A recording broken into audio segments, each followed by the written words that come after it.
నా ఒపీనియన్ ఒకటే చెప్తాను. బోరుగడ్డ అనిల్ గారు ఒక మాట అన్నాడు.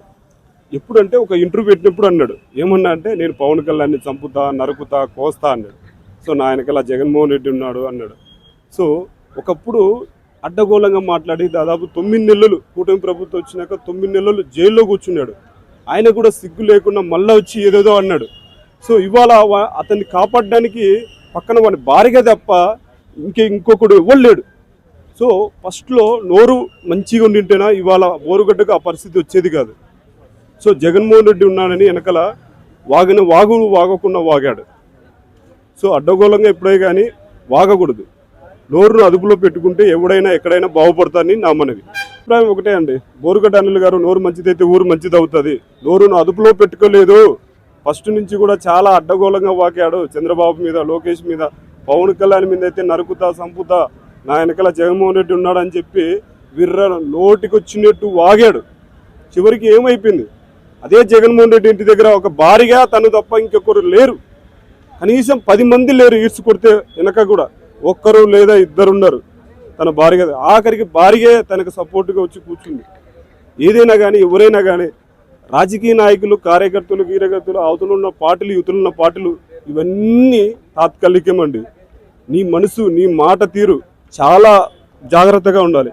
నోరు మంచిదైతే ఊరు మంచిది అవుతుంది. సో నోరు అదుపులో పెట్టుకోలేదు. అప్పుడు ఇప్పుడు సజ్జల రామకృష్ణారెడ్డి అతను లోపలికి రాలేదంటే ఇతను ఏం పని చేశాడు?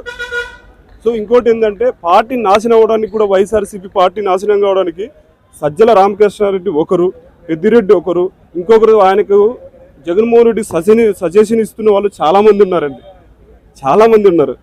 సో వాళ్ళ వల్ల కూడా పార్టీ ఎత్తిపోయింది.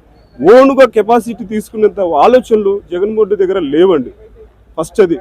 ఇవాళ అదే జగన్మోహన్ రెడ్డి చూసుకొని తిట్టినవాడు అదే ఇంటి ముందర కూర్చున్నా అంటే బోరుగడ్డ అనిల్ ఎంత పాపం, ఏం జరుగుతుందో చూడండి, ఆలోచించండి. అందుకే ఎవరినైనా అనేటప్పుడు కొద్దిగా నోరు అదుపులో పెట్టుకోవాలి. నా మాట ఇదే. బోరుగడ్డ అనిల్ గారు అక్కడ ధర్నా చేస్తుందంటే అవతల ఏందో జరిగిందో నాకు తెలియదు, కానీ అదుపులో పెట్టుకుంటే బాగుండేది. ఈ పరిస్థితి వచ్చేది కాదు. అది అదే అండి. అవును, దారుణం అంటే దారుణం. భార్య పైన కామెంట్ చేశాడు, తిట్టాడు. ఆ రోజు అదుపులో పెట్టుకుంటే బాగుండేది కదా. సో ఏదైనా కానీ ఎవడు శాశ్వతం కాదు. అవతల రాజకీయ నాయకులు ఎవడు శాశ్వతం కాదు, యువతలో ఎవడు కాదు. మనం జాగ్రత్తగా ఉండాలి. ఎక్కడికి వెళ్ళినా, ఏ పార్టీకి వెళ్ళినా మనం జాగ్రత్తగా ఉంటే అవతల పదవులో గిదువులో అనుభవించవచ్చు. ఆడెవడో చెప్పాడు, పార్టీ అధినేత చెప్పాడని చెప్పి తిట్టి ఏమవుతుంది గతి? ఏమైతే చివరికి అధోగతి పాలైతే. అధోగతి పాలంటే అటు రోడ్డు మీదకి రావడమే అండి. ఎక్కడో పాతాలని పోవడం కూడా కాదు, అటు రోడ్డు మీదకి రావడమే.